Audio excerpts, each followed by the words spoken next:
Algunos me enviaron dudas sobre el parcial, entonces voy a revisar con cuidado, porque pues si cometí errores o algo, o si hay algo que no fue claro, yo lo tomé en cuenta, ¿lista? Ok. Bueno, antes del parcial estamos hablando de flujo de calor. ¿Okay? Todo lo que hemos visto hasta ahora tenía que ver con movimiento de las placas, como si ya fueron hechas y que solamente había que calcular cómo se movían. No hablamos ni del mecanismo de que los movía. Hablamos de unas características de su respuesta a topografía, a edades de hielo, a intrusiones que lo pone peso a estas placas. Entonces nos permitió entender cómo se plega la corteza cuando lo espicho, cuando le pongo peso, cuando lo estiro, porque se trata como una material elástica, ¿sí? El comportamiento real tiene que incluir también las fuerzas que los mueven, la dependencia de los materiales en temperatura, y mucho tiene que ver con, por ejemplo, flujo de calor y cómo se transmite. Por ejemplo, la espesor, ustedes saben que el espesor de la litosfera tiene que ver con la conducción de calor desde el manto hacia la superficie y que generalmente se vuelve más y más espeso con el tiempo. Eso tiene consecuencias en la batimetría, ¿sí? O sea, las placas sabemos que se hunden cuando se alejan de un ridge. Cuando hay una zona de subducción, hay otras fuerzas que se aplican porque estamos plegando esa litosfera gruesa. Entonces, en cualquier modelo de cualquier tipo de problema de litosfera o corteza, necesitamos no solamente la parte mecánica, sino la parte térmica. ¿Okay? Las ecuaciones para el flujo de calor de cierta forma son más sencillas que los de flexura porque no son de orden 4 sino de orden 2, pero ahora sí tenemos un problema de 2 variables por lo menos, espacio y puede ser hasta 3 variables de espacio más el tiempo. Yo creo que ustedes ya han solucionado ecuaciones en su curso de ecuaciones, como en tipo Laplace, Poisson's, ecuación de Poisson y eso. Entonces no vamos a hacer nada más complicado que eso, toca recordar cómo se hace.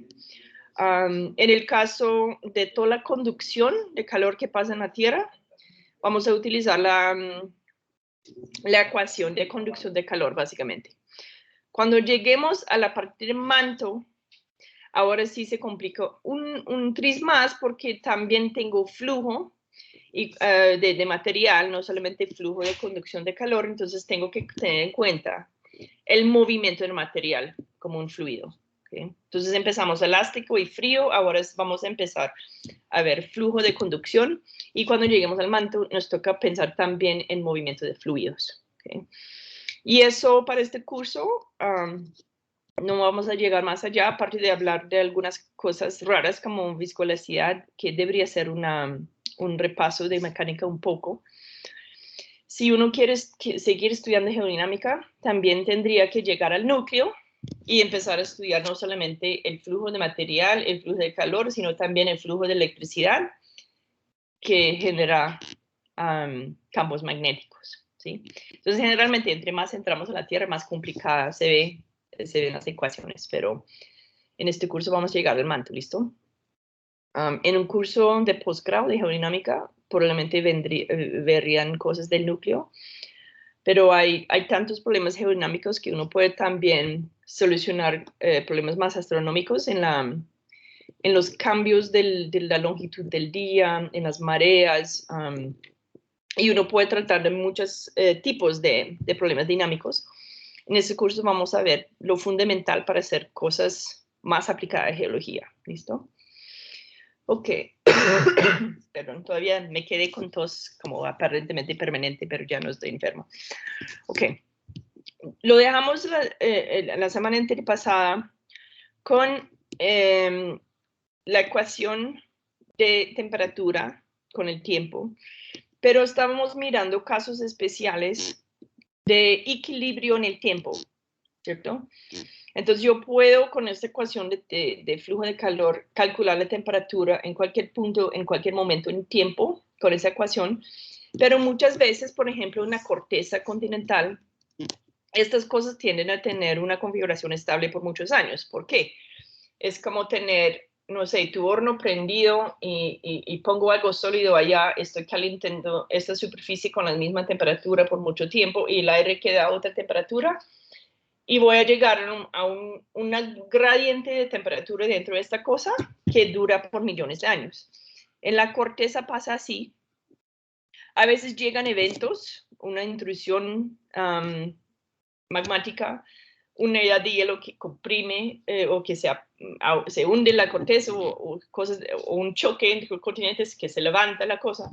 Pero en general, en términos termodinámicos, muchas veces la corteza continental es muy estable. Entonces hablamos de lo que se llama geothermias equilibrio o equilibrium geotherms, no sé cómo bien digo eso en español. Entonces lo que quiero es empezar, porque ya hace un tiempito, con un ejemplo. ¿Okay? Entonces esto, vamos a, ya lo comparto en pantalla.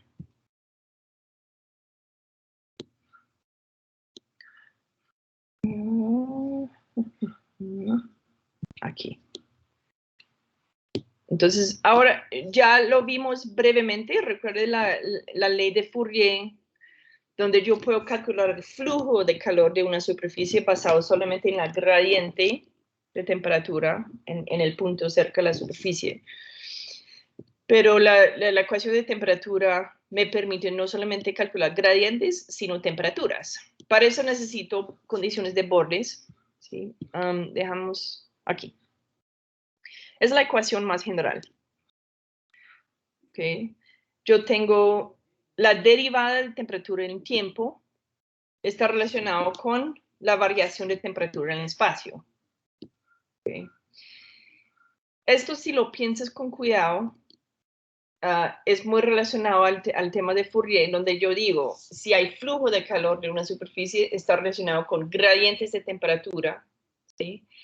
Pero si quiero ver diferencias de temperatura en un punto, necesito saber básicamente toda la gradiente en 3D de la temperatura en este punto para saber cómo va cambiando en tiempo. Si hay generación de calor, tengo ese término adicional. ¿Okay? ¿Eso qué me dice? Eso me dice que la energía que entra a un cubo de material no es igual que la energía total que sale porque estoy produciendo energía adentro. Entonces tengo ese término adicional. ¿Ok? Si hablo de energía producida por decaimiento reactivo por unidad de volumen, lo llamo A. Si lo multiplico por densidad, yo lo que tengo es básicamente total energía producida en todo el pedazo, que se llama H, pero lo pueden ver de ambas formas, depende de si te dan la densidad o no. ¿Qué pasa si quiero saber cómo es la temperatura de entre cualquier punto de la corteza cuando puede tener generación de calor por reactividad, pero no está cambiando en tiempo? ¿Sí? Si yo tengo una temperatura constante en la superficie y una temperatura constante en la base, generalmente en el manto la temperatura de la manta el manto superior es bastante uniforme y vamos a ver por qué. En general es porque está mezclando, ¿sí? La temperatura en el manto no tiene una pendiente consistente con la conducción porque no pasa por conducción, ¿sí? Es convección. Entonces, ¿qué pasa? La temperatura dentro del manto varía poco comparado con la corteza. Entonces, es como aplicar un horno o una estufa aquí y dejar la superficie fría allá y ver cómo es la pendiente aquí, nomás, ¿ok? Entonces, yo puedo quitar esto, ¿ok? Ahora miramos lo que tenemos sin esto. Yo pongo esto, entonces, ¿qué tengo? yo voy a asumir que este gradiente va solamente vertical. ¿Sí? Si yo tengo un continente así de grande y la temperatura es uniforme aquí y uniforme aquí, el flujo va a ser así. Y las variaciones de temperatura van a ser así. Yo no debería tener diferencias horizontales en la temperatura, ¿cierto? Entonces lo simplifico un poco más. Y mi del cuadrado se vuelve un... ¿Por qué me está haciendo eso? Se me perdió. Mi del cuadrado se vuelve una segunda derivada en z. ¿Listo? Ok, entonces ahora yo quiero ponerlos a trabajar.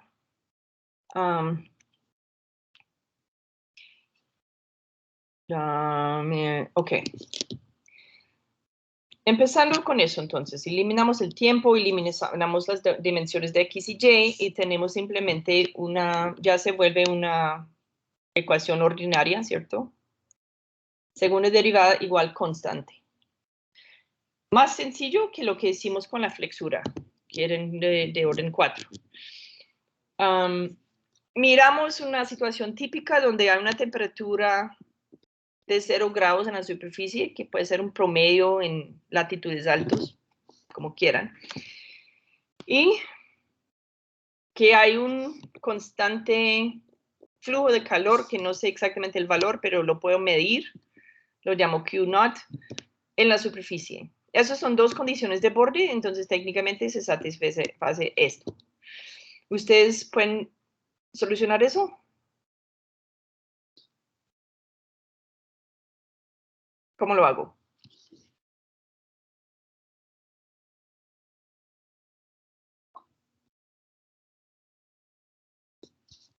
¿Dónde empiezo?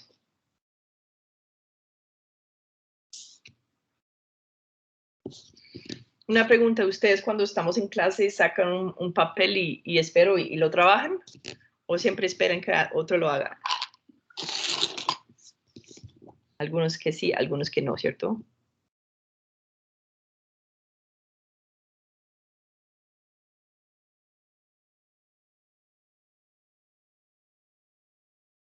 ¿Cómo resuelvo eso?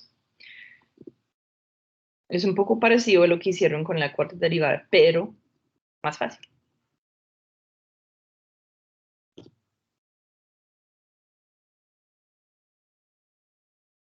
¿Alguien ya llegó a esa respuesta? Hago esto, ¿cierto? Hago un integral y otro integral. ¿Esto dónde va a entrar?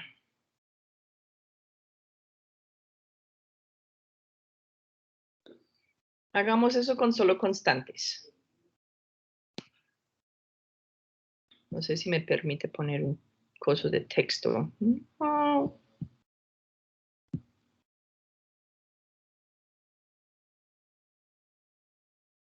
No me dejan poner un coso de texto. Bueno. Si integro una vez que tengo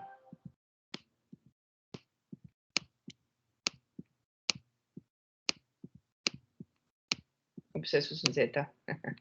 Ya empezamos mal. Ok, integro otra vez y ya tengo la ecuación con dos constantes. ¿Cierto? Primer condición de borde, más fácil. Yo puedo básicamente quitar el segundo constante, ¿sí? Porque eso va a ser proporcional a z cuadrado, eso va a tener proporcional a z y voy a tener otra constante. Eso me dice que va a ser 0, ese constante. ¿Y esto qué es?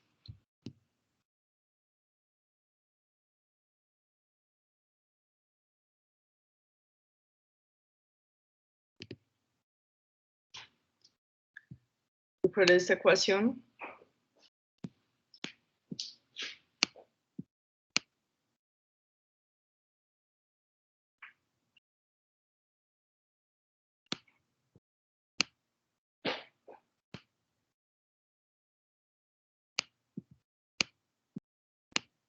Eso lo vimos hace, pero ya 2 semanas, ¿cierto? La ley de Fourier, que dice que el flujo de calor de una superficie está relacionado con la gradiente de la temperatura. Entonces yo puedo aprovechar eso porque lo que tengo aquí es básicamente la temperatura en la superficie, pero también la gradiente de temperatura o la primera derivada en este caso de la temperatura. Eso es muy importante y lo hacemos así porque casi nunca vamos a saber la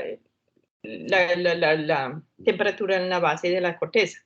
Lo que es interesante es que no lo necesito. Con una medición de flujo de calor y una medición de temperatura en solo la superficie superior, ya puedo calcular la temperatura en toda la corteza, sin hacer ninguna medida dentro de la Tierra. Eso es importante. ¿Preguntas? ¿Dudas?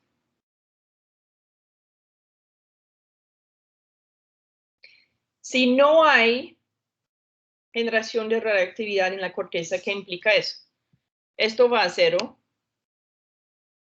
y tengo una línea. Así va mi temperatura en la corteza. Si tengo una generación radiactiva constante que genera calor por toda la corteza, voy a tener un perfil cuadrático. Pero igual lo puedo calcular en cualquier parte, asumiendo, en este caso, que eso es un constante.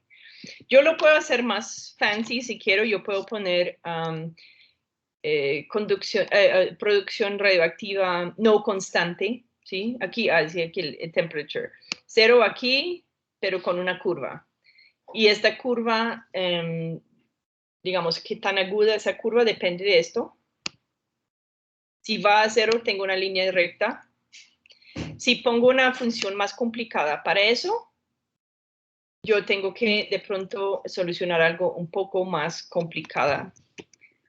Yo creo que en sus tareas, por ejemplo, ¿qué pasa en lugar de ser 0 o constante? Yo tengo algo que decae exponencialmente con la Tierra, con la profundidad. ¿Qué significa eso?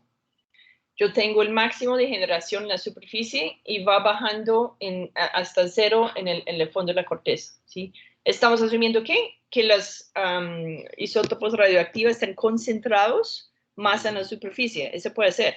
Yo también puedo hacerlo con capas, donde hay elementos radioactivos en esta capa y no en esta capa. Yo puedo tener una función lineal con profundidad de la generación de calor por radioactividad, ¿sí? Entonces, se puede volver a hacer ejercicio, pero ahora que tengo lo que estaba ahí, ese segundo término, y ahora depende de, bueno, eso es una Z. Entonces, ahora sí, lo que tengo aquí es algo que varía con... Ok. Y tengo que solucionarlo. Yo puedo igual integrar ambos lados, o sea, yo todavía tengo un solo variable, necesito hallar la integral con respecto al z solamente, entonces lo puedo hacer como simplemente con integración, solo que de pronto la ecuación sale un poco más complicado. Aquí lo cambiaron eso es de Turcotte y Schubert y ellos utilizan J en lugar de Z, pero lo pueden imaginar como Z. ¿Qué pasa? Ahora tengo algo que parece lineal, ¿sí? Algo que varía exponencialmente, entonces tengo esa curva que no es un polinomio, sino una cosa exponencial. ¿Okay? Ustedes pueden hacer 1000 ejemplos de eso, si quieren. ¿Okay? Yo les doy estos para practicar en la casa. Hay que tener cuidado un poco.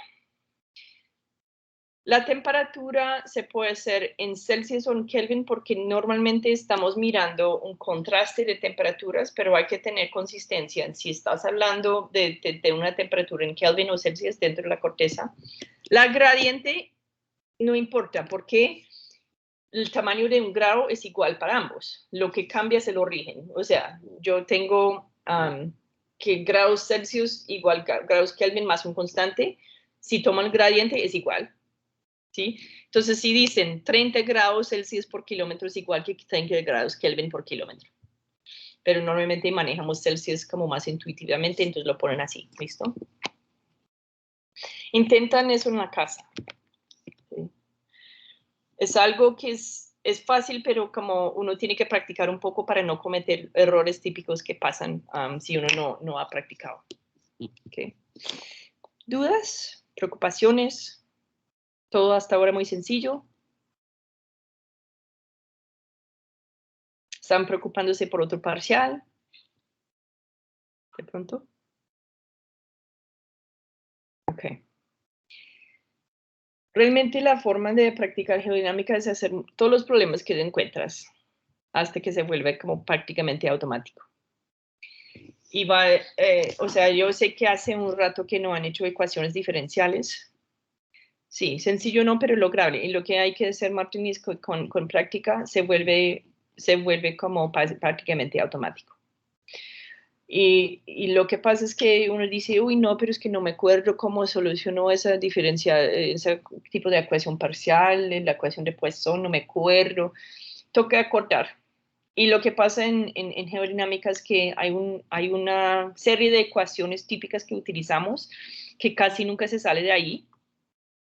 Hay unas cosas como muy particulares. Yo mencioné el ejemplo de que yo puedo flexurar una placa y es una ecuación estándar que todo el mundo sabe, pero yo lo puedo poner más fancy. Yo puedo erosionar, yo puedo llenar con sedimentos, yo lo puedo como poner más delgada, la corteza de cemento se hunde y eso pone otras capas de complejidad en el problema, pero termina siendo exactamente la misma ecuación sobre de pronto se vuelve no lineal.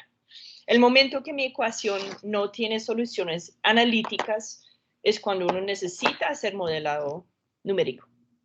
Pero uno puede hacer modelado numérico igual con la versión sencilla. Si, por ejemplo, hay varias ecuaciones copladas, ¿sí? Los que han hecho convección de pronto en sus cursos de modelación o en programación, saben que si yo tengo flujo de calor más flujo de material, tengo dos ecuaciones que se tienen que relacionar en cualquier momento, en cualquier punto de mi modelo, y yo puedo utilizar cosas como diferencias finitas y elementos finitos, y se puede ver más y más complicado. Lo que vamos a hacer ahora son casos donde se puede solucionar analíticamente. Luego, para su proyecto, quiero que ustedes hagan algo un poco más complejo, ¿sí?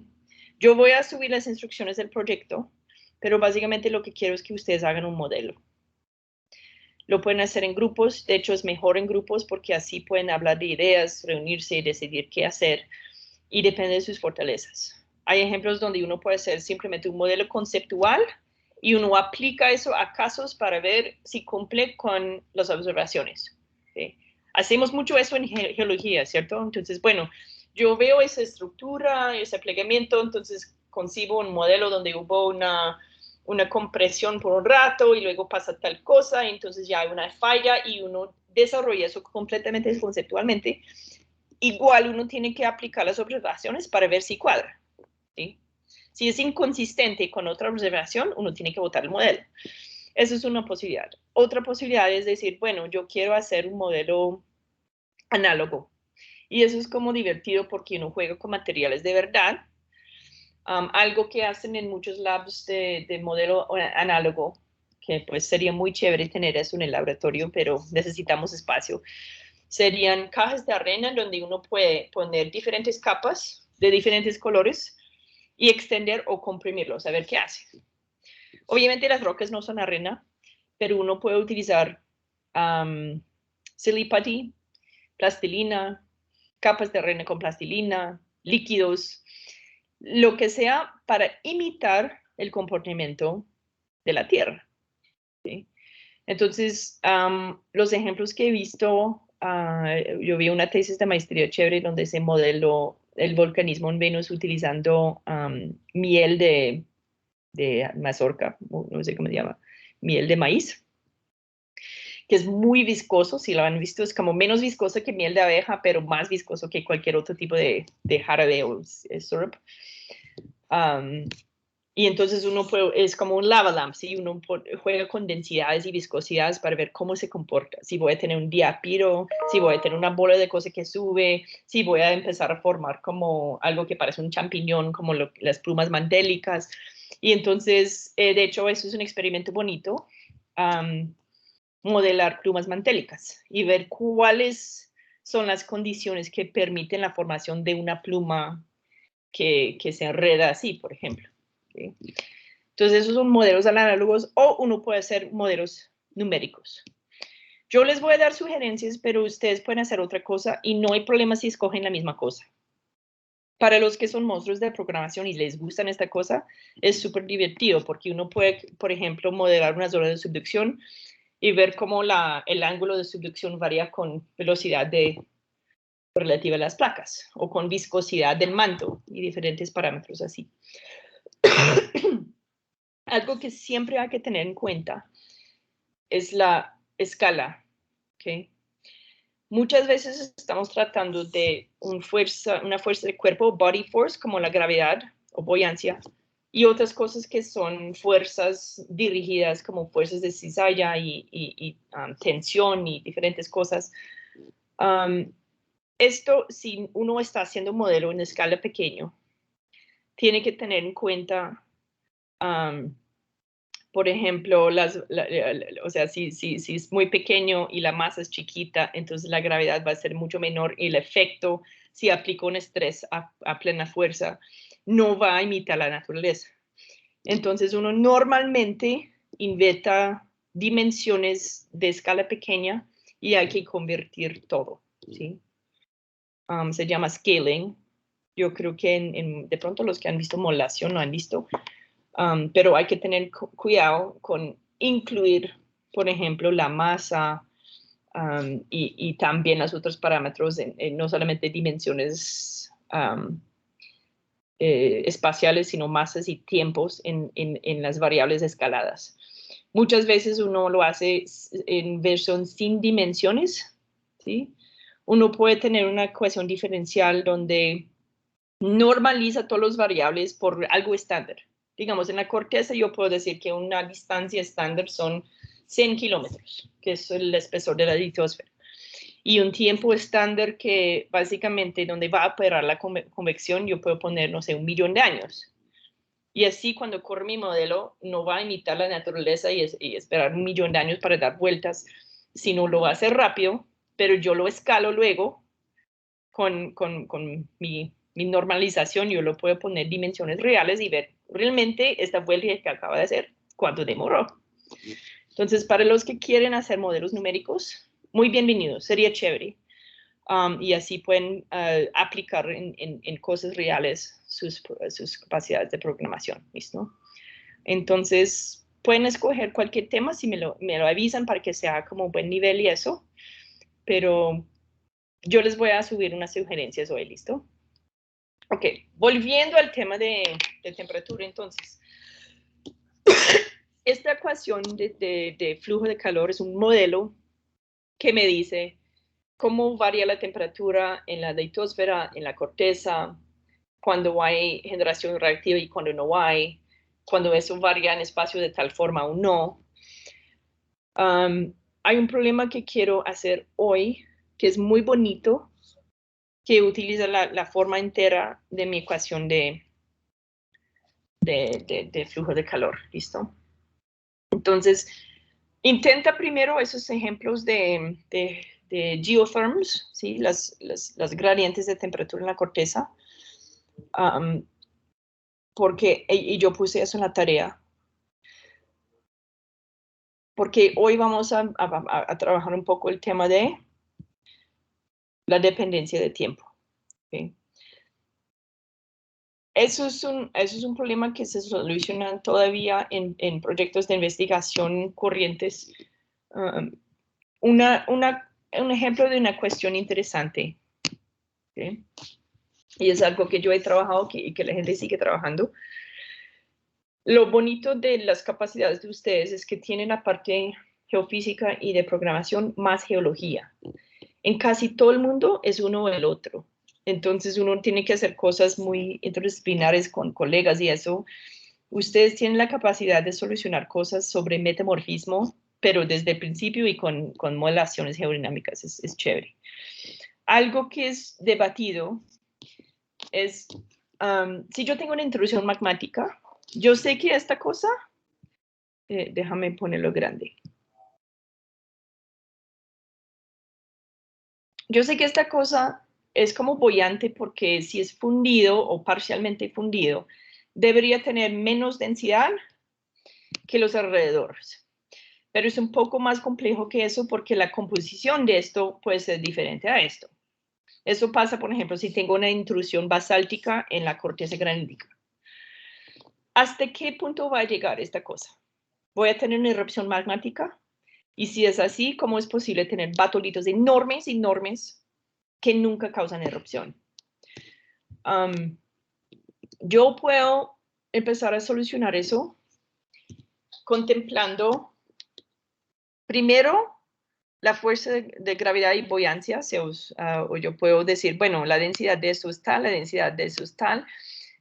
Probablemente la densidad de ambas cosas va cambiando en el tiempo, porque esto va enfriando y eso va calentando, ¿cierto? Pero hay algo interesante. Eso no tiene que superar simplemente ser más liviana que sus alrededores, porque tengo toda esa corteza encima. Y para subir, ¿qué tengo que hacer? Básicamente romperlo. ¿Sí? Yo puedo romper roca aplicándole en estrés. Yo estoy como abriendo la capa, estoy jalando así, debería romper. Pero no rompe necesariamente. ¿Qué pasa alrededor de esta intrusión? ¿Sí? Yo estoy modificando las propiedades de la roca alrededor.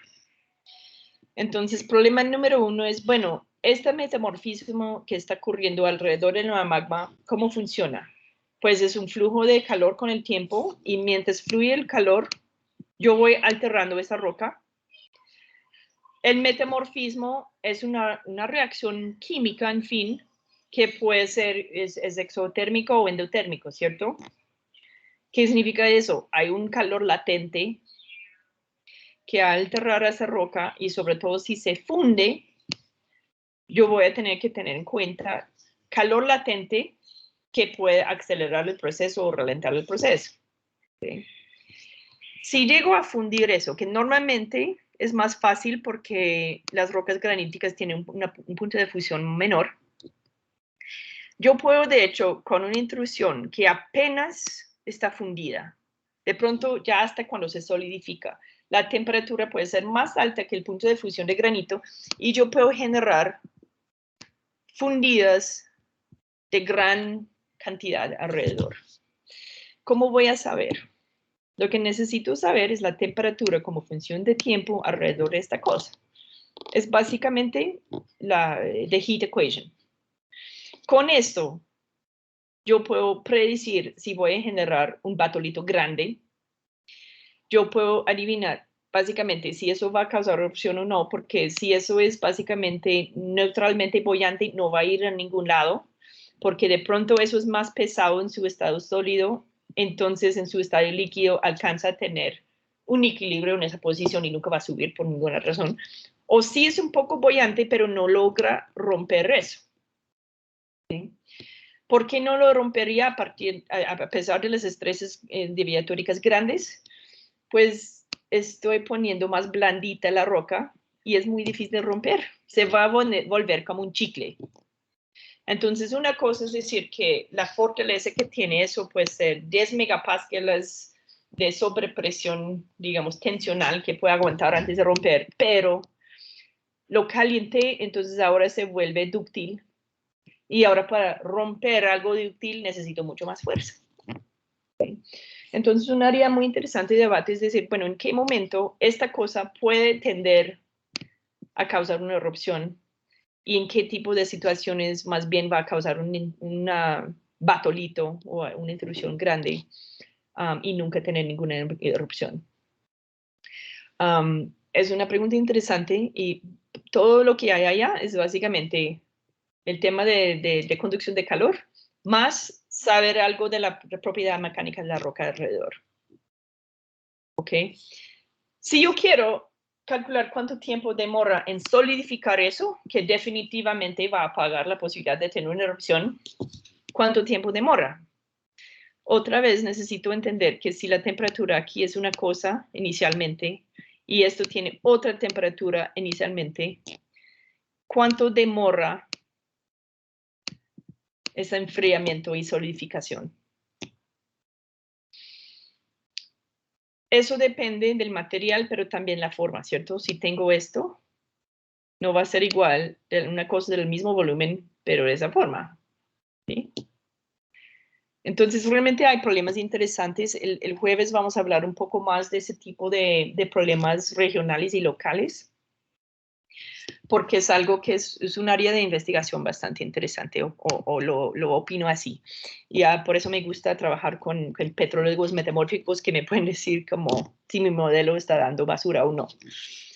¿Okay? Pero ustedes también me pueden decir lo mismo, que yo siempre lo abordo de punto de vista física, pero si uno sin geología y petrología no va a entender bien. ¿Okay? Entonces, la ecuación de calor es bastante poderosa para problemas aerodinámicos. ¿Listo? La idea de la Tierra, recuerda que hablamos del cálculo de Kelvin, que fue basado en flujo de calor, ¿sí? Porque todavía tenemos tanto calor adentro cuando otros planetas están como tectónicamente muertos, ¿sí? La energía, ¿de dónde viene?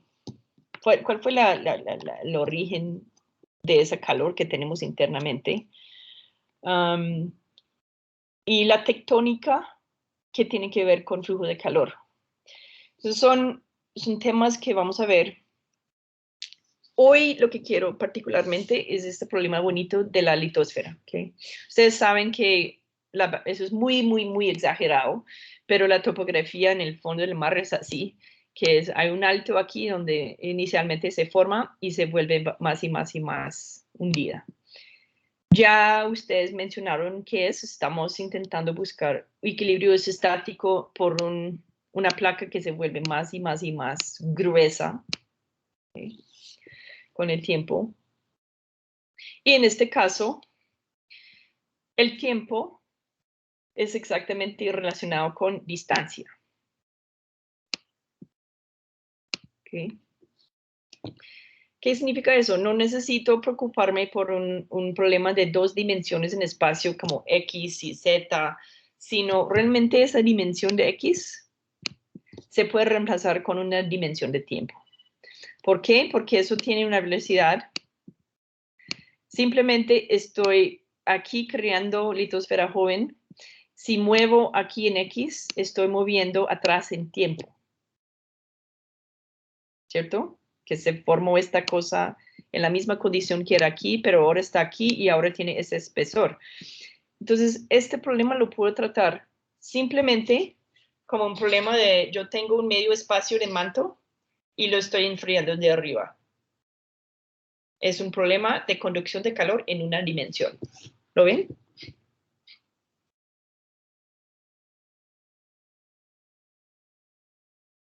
Sí, sí. Entonces, ¿qué pasa? Luego, si quiero ver la topografía como función de X, simplemente necesito saber la edad aquí y convertirlo en una distancia sabiendo la velocidad de la placa. Entonces, corresponde exactamente, es muy chévere. Entonces, yo voy a solucionar eso con solamente una solución de la conducción de calor en una dimensión en un medio espacio. Básicamente, la forma más fácil de hacer la cosa. Eso yo creo que estoy en una presentación que no está en mi momento. Discord. Ok. Yo no estoy... yo estaba anotando una cosa que no era. O sea, que ustedes no vieron el coso de ese. Bueno. Está en la clase que vimos la última vez, la cosa de metamorfismo. Ok.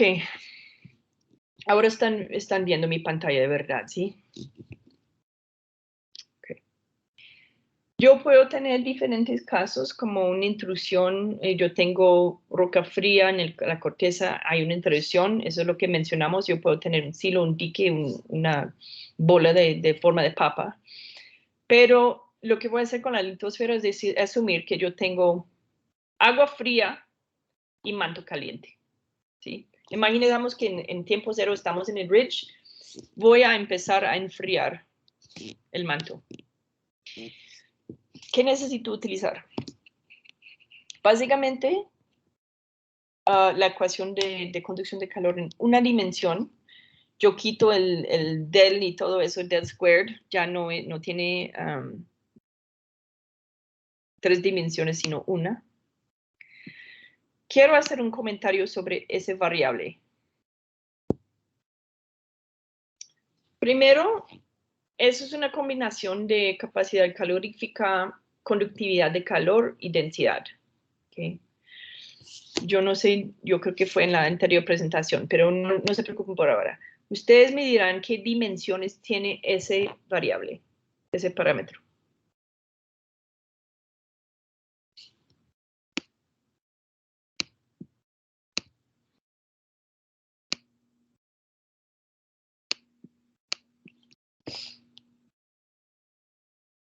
¿Qué dimensiones tiene que tener?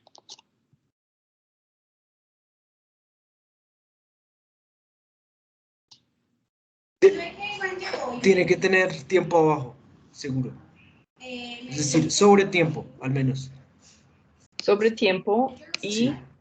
Espera, y estoy siguiendo pensando. Y arriba tiene que ir una distancia, como una unidad de longitud. Sí.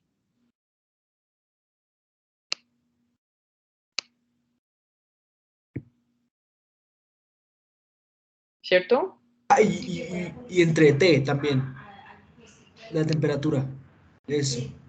Recuerde que cuando estoy en la derivada aquí, la segunda derivada, o sea, cuando está el cuadrado aquí, eso no sube eso a t cuadrado, eso todavía es un t, entonces se cancela.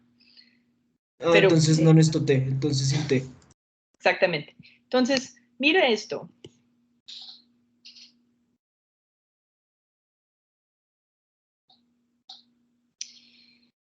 ¿Eso les parece algo? Si yo tengo calor que se mueve de una fuente, sale como en todas las direcciones por igual. ¿Sí? Y lo que este parámetro me dice básicamente es qué tan rápido está expandiendo esa esfera de influencia. ¿Sí? La superficie de mi esfera tiene dimensiones de longitud squared y dividido por tiempo, entonces es una especie de velocidad, pero no es una velocidad lineal de que se va así, sino cuánta área superficial va creciendo mi esfera de influencia con el tiempo. Eso se llama difusividad térmica y yo puedo sacar de eso un tiempo característica para que la alteración en temperatura viaje de aquí hasta aquí. ¿Okay? Entonces, si quiero calcular el tiempo característica, necesito hacerlo como, bueno, distancia cuadrada sobre K. ¿Okay? Me da cuánto tiempo básicamente demora esta fuente de calor en afectar algo a una distancia L de mi fuente. Eso es importante. En su tarea les puse un problema donde yo les pedí buscar la tiempo característica que llevaría el calor desde el centro de la Tierra hasta la superficie, por ejemplo. Entonces, eso me da un poco la respuesta a mi aureol magmático. Yo tengo una intrusión y quiero saber cuánto demora la corteza en metamorfizarse alrededor de eso y hasta qué punto llega. ¿Sí? Llega un momento donde esto va a estar en equilibrio con esto y ya no voy a metamorfizar más. Pero además hay un tiempo característica que demora en influir hasta cierta distancia. ¿Sí? Entre más demora, más tiempo tengo para solidificar esa cosa y quitar esta fuente de calor.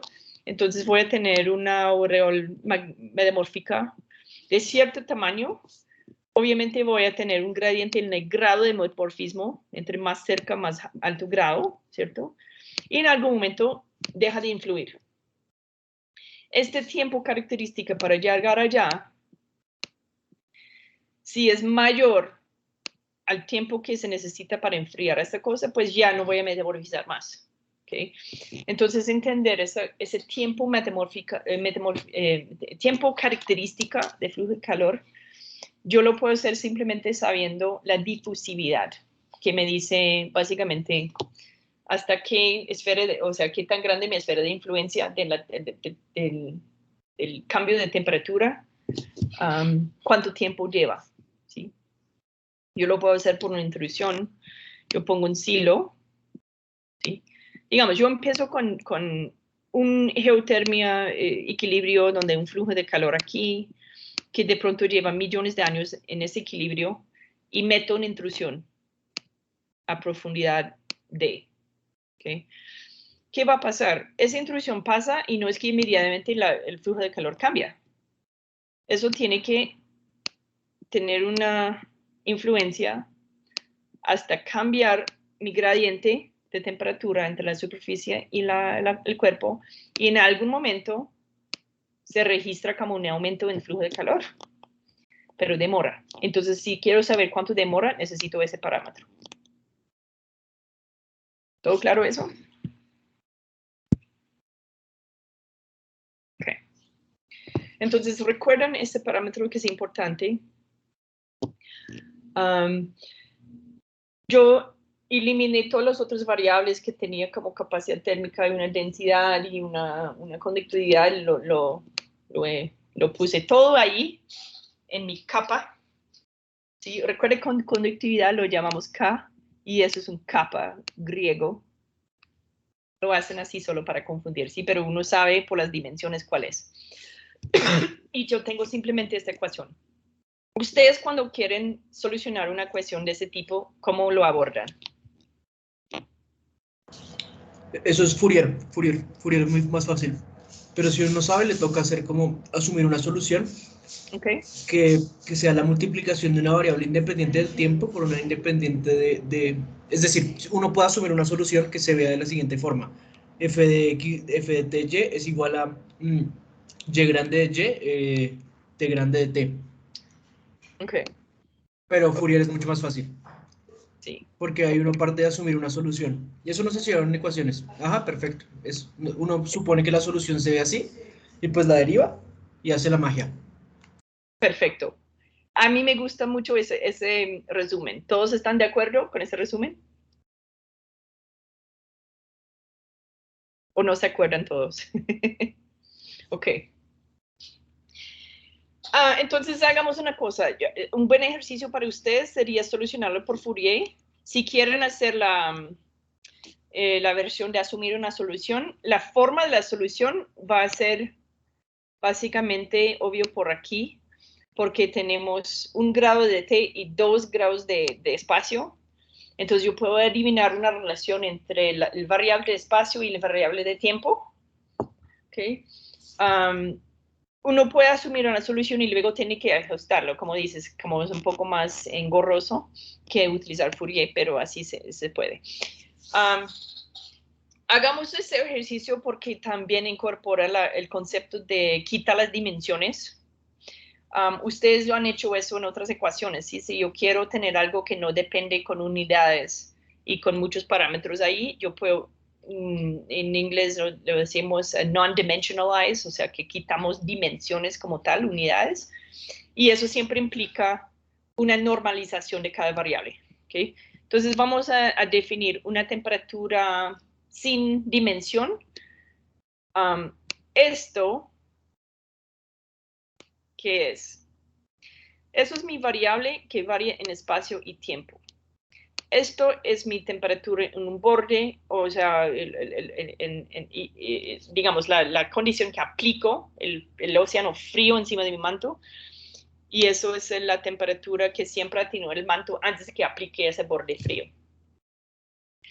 ¿Qué significa eso? Que ya voy a tener un parámetro θ, que es básicamente temperatura, pero sin unidades. No importa si es Kelvin, si es Celsius, tiene 0 unidades. Entonces ahora yo puedo cambiar mi ecuación, ¿sí? Como es básicamente dividir la temperatura por más un constante dividido por un constante, solo convierto de una vez esto en una versión no dimensional, ¿ok? Así, esta cosa es muy obviamente una función de esto y esto. Las condiciones de borde, ¿qué son? En lugar de aplicar un borde frío a algo con una temperatura inicial, de T0. Bueno, eso es de verdad, eso es la temperatura inicial por alguna razón y eso es la temperatura aplicada. Si pongo eso encima de mi cosa caliente, voy a tener inicialmente un step function, ¿sí? Caliente aquí y frío en la superficie. Lo puedo visualizar con, digamos, con profundidad así. Temperatura uniforme con profundidad, pero un salto en la superficie donde aplique algo frío. ¿Qué pasa con el tiempo? Voy a tener flujo de calor donde se empiezan a enfriar las capas más superiores y termino con algo así que con el tiempo vuelve más y más. Si voy a tiempo infinito, técnicamente todo debería volverse temperatura fría. O sea, la Tierra se enfría por completo y se vuelve la misma temperatura de la superficie. Va a llevar una infinidad de tiempo porque estoy asumiendo que el manto es infinito.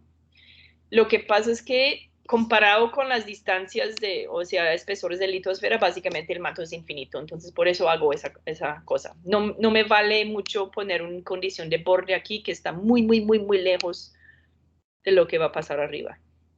¿Okay? Entonces, ahora, como si defino mi temperatura así, decir que a tiempo cero, condición inicial, la temperatura en cualquier parte de la corteza es igual a T1, eso es igual que decir que teta es 0, ¿cierto? Básicamente es aplicar esta condición. Al tiempo inicial, todo es temperatura T1.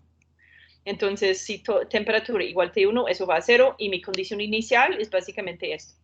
Ahora ven por qué lo hice así. Si yo tengo que manejar un T0 y un T1 y ponerlo en la condición de borde y llevar todo este reguero de parámetros en mi ecuación, es más fácil hacer un error. Si hago esto con cuidado, sin dimensión, voy a terminar con dos variables y un parámetro y nada más. Y las condiciones de borde se vuelven muy fácil. Si yo tengo en la superficie, o sea, y igual 0, en cualquier tiempo, una condición de borde que va a hacer que la temperatura siempre esté 0. Ahora pongo T igual T0 y ¿qué tengo aquí? 1. ¿Sí? Yo tengo una dimensión de tiempo, entonces solo necesito una condición inicial, pero como eso es segundo grado, necesito dos condiciones de borde. Yo voy a poner la tendencia mientras y acerca a la infinidad. ¿Qué va a pasar allí? Que esa temperatura, cuando llego a la infinidad, siempre va a ser T1. ¿Sí? Voy a asumir que nunca llego a influir este punto en la parte más profunda del manto. Entonces también se vuelve T igual T1 y mi teta igual 0. Entonces ahora sí tengo mi ecuación muy simplificada. Tengo dos condiciones de borde, uno de inicial, que son números fáciles, ceros y unos. Y ahora sí puedo hacerlo con menos posibilidad de error. ¿Okay? Ahora llega la parte de adivinar algo. ¿Qué voy a asumir? Esto, como este segundo grado y eso de primer grado, lo que voy a asumir es que y está relacionado con t con un raíz cuadrado. ¿Sí? O yo puedo decir que básicamente es así. Eso es el método de variables de similaridad. Yo lo que estoy diciendo es que t es equivalente al espacio cuadrado, pero necesito un variable, un parámetro que relacione esas dos cosas. Entonces, yo tengo que poner el kappa. Tengo que ponerlo donde las unidades cuadran, porque t no es igual a espacio. Si pongo eso, que tiene unidades de esto, eso cuadra con las unidades en ambos lados iguales. ¿Okay? Entonces, esto sale así. ¿Qué significa eso? Si esto está relacionado con raíz cuadrada de capa T. Yo puedo inventarme un variable nuevo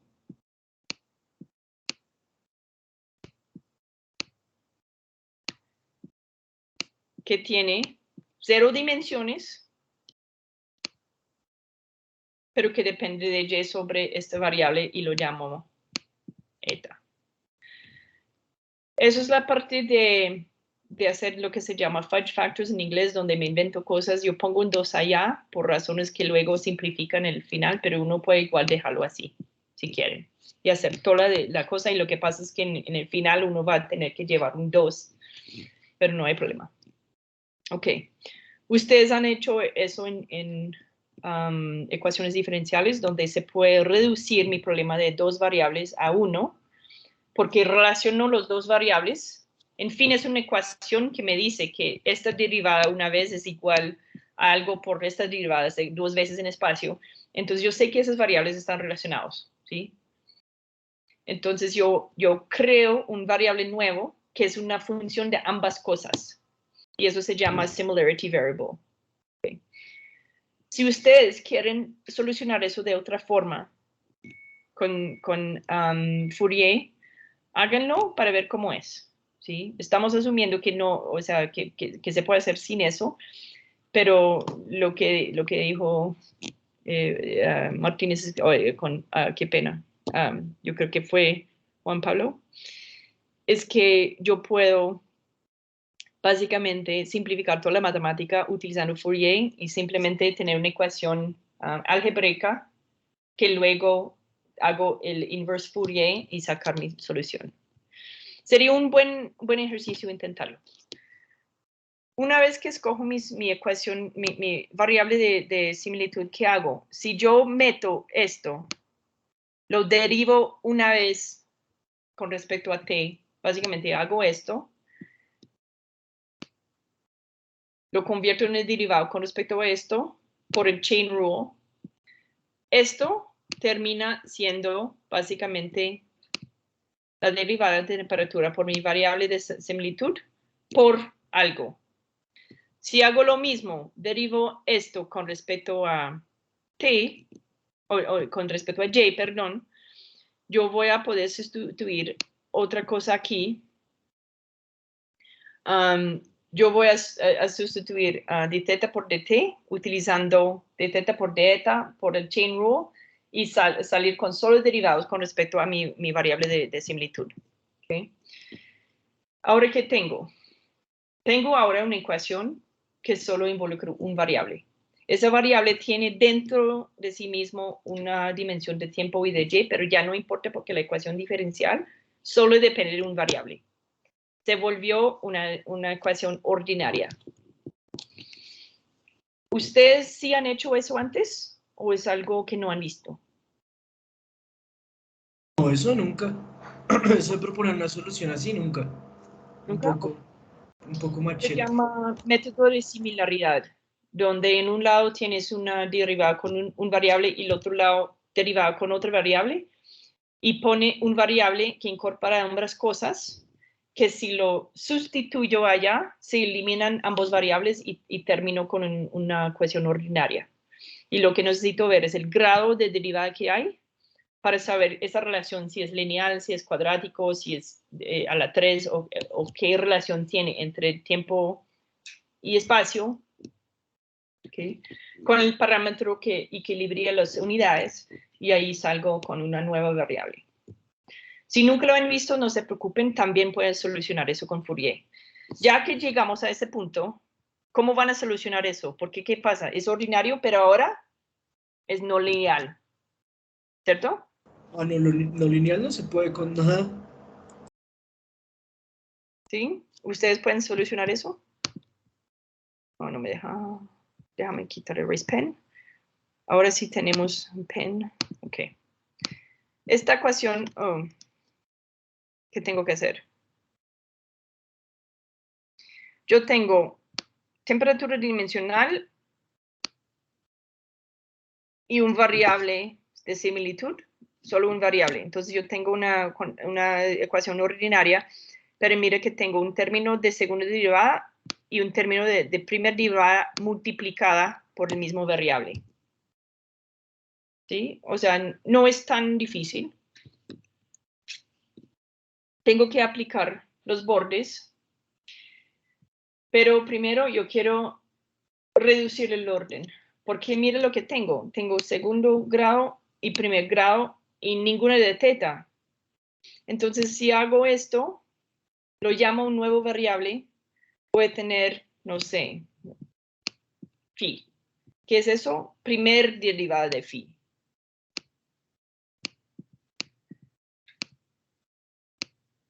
Entonces puedo disminuir el orden. Ustedes siempre pueden disminuir el orden si la ecuación diferencial solo tiene derivadas y no el variable original metida. ¿Sí? Si recuerdan de la ecuación de flexura, uno tenía que flexurar la placa y había un término de 4 derivada, uno de segunda derivada, pero uno también de W.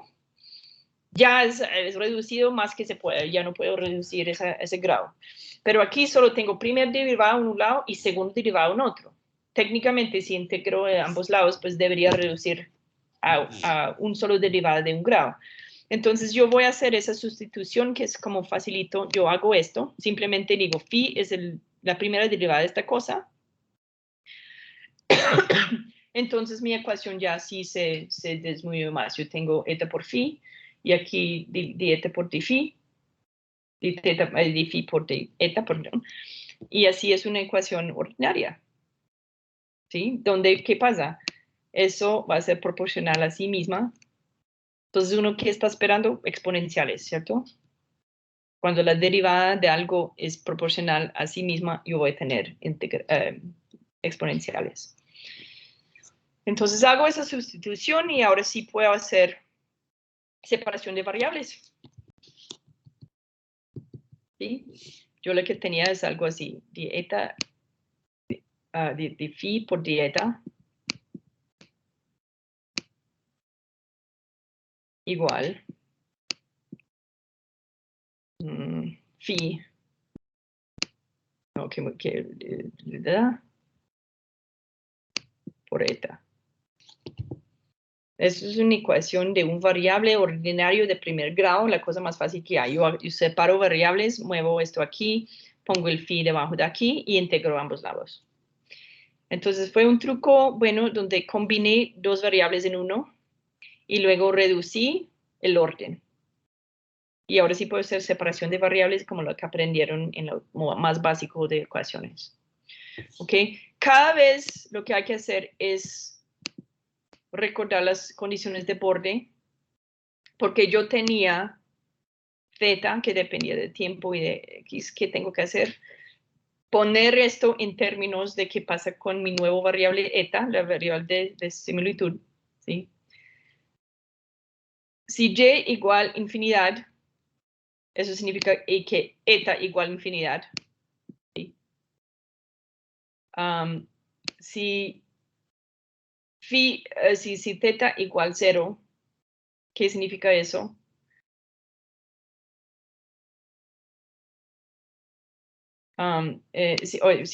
Mira que ya quito el tiempo.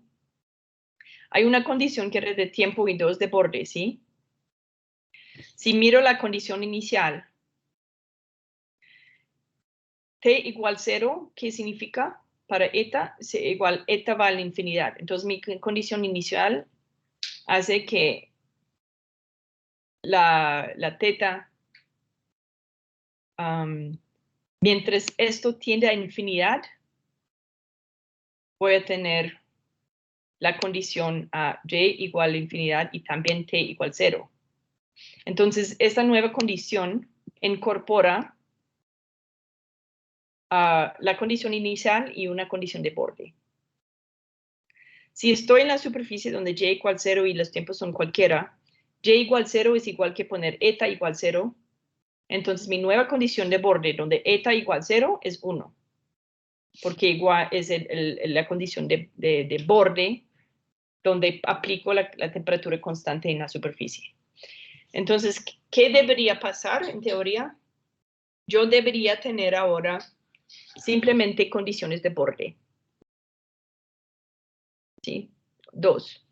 Porque lo que tengo es una ecuación ordinaria de 1 grado, yo lo integro, necesito saber cómo son las condiciones de borde y ya puedo tener todo menos todo, o sea, resolver hasta todos los constantes. Entonces yo hago esto y integro ambos lados. Integro, esto es un ln, ¿sí? Integro, esto es un cuadrado. Entonces yo tengo esta solución. Ahora, ¿qué hago? Me toca volver a poner mis cosas que sustituí. ¿Recuerda qué era eso? Yo lo soluciono, ¿sí? Si yo despejo mi teta, yo voy a tener un exponencial.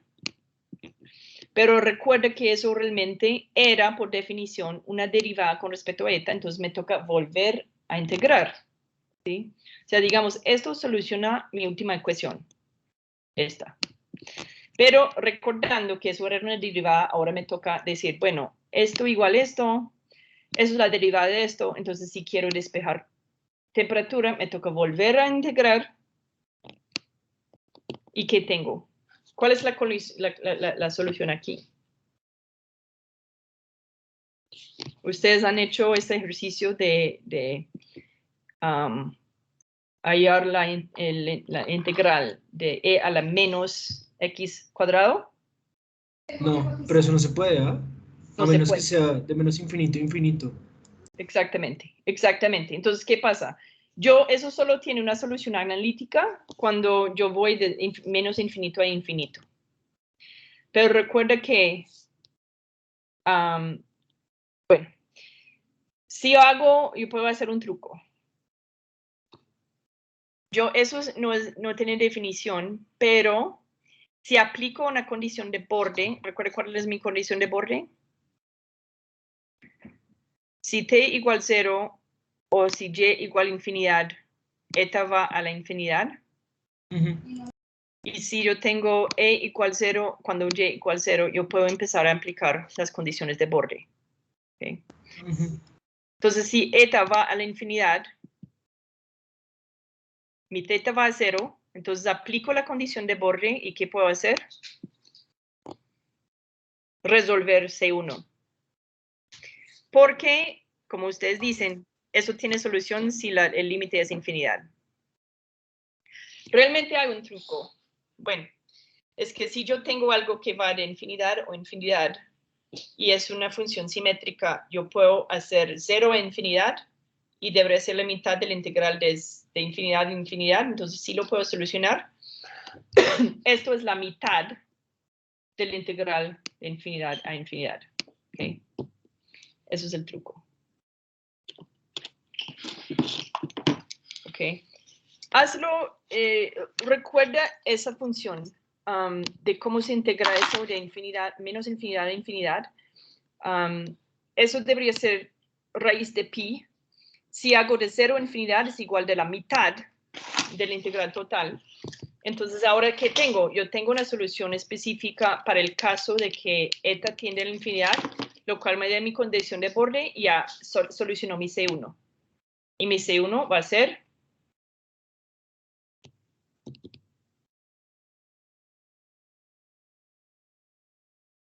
Eso es raíz de pi. Porque hay que hacerle, o sea, hay que De menos infinito a infinito, la de e a la menos x al cuadrado, raíz de pi. O sea, grafarla. Okay.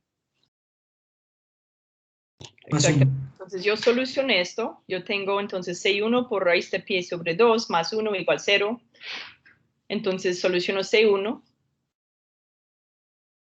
Y yo voy a tener menos 1, menos 2 sobre raíz de pi, ¿cierto?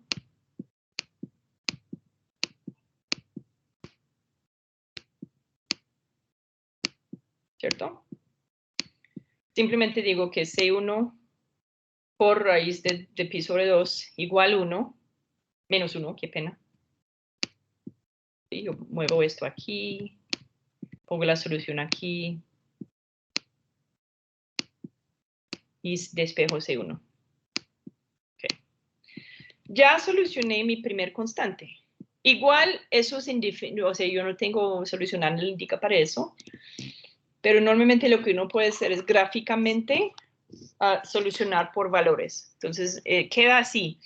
No sé si ustedes recuerdan, eso tiene un nombre, función de error. ¿Sí? Si yo pongo mi C1 aquí, yo puedo volver a expresar teta con su constante puesto, y yo tengo esta cosa que no puedo solucionar. Esto se llama error function, es una definición, no sé por qué lo llaman así. Es básicamente, por definición, es integral que no puedo definir, no puedo solucionar en su forma definida. Pero eso, con valores de eta, uno puede plotear. ¿Okay? Hay algo que se llama complementary error function, que es preciso 1 menos esto, que es la solución que tenemos. ¿Okay? Y lo llaman ERC. Yo creo que de pronto lo vieron en ecuaciones diferenciales, no sé qué tanto se acuerda, pero esa se tiene que dejar en esta forma porque como no hay solución analítica, yo no puedo sacar una expresión para eso. Lo dejo así. Pero lo que puedo hacer es gráficamente solucionar por varios valores de eta. ¿Okay? Entonces, mi temperatura dimensionless, eso sin dimensión, es una función que se llama error function de mi variable de similitud. ¿Okay? Y parece así. No sé de ustedes, pero eso todavía no me da mucha intuición. Me toca empezar a poner mis cosas. Se acabó el tiempo de hoy, pero yo voy a subir eso. Intenta ustedes empezar recuerde que eso estaba y sobre el raíz cuadrado de kappa t. Pon eso y van a ver explícitamente cómo varía con profundidad y cómo van con t. ¿Listo? Si pongo mis variables, debería terminar con eso, pero hagan el ejercicio. ¿Sí? Averiguar otra vez las condiciones de borde que sí cuadran y así pueden convencerse que la temperatura, ¿y qué significa eso? Que la temperatura en el manto, en cualquier punto, una distancia y de la superficie y con un tiempo t, va a tener esa forma. ¿Okay? Que tiene una forma como más o menos de exponenciales. ¿Okay?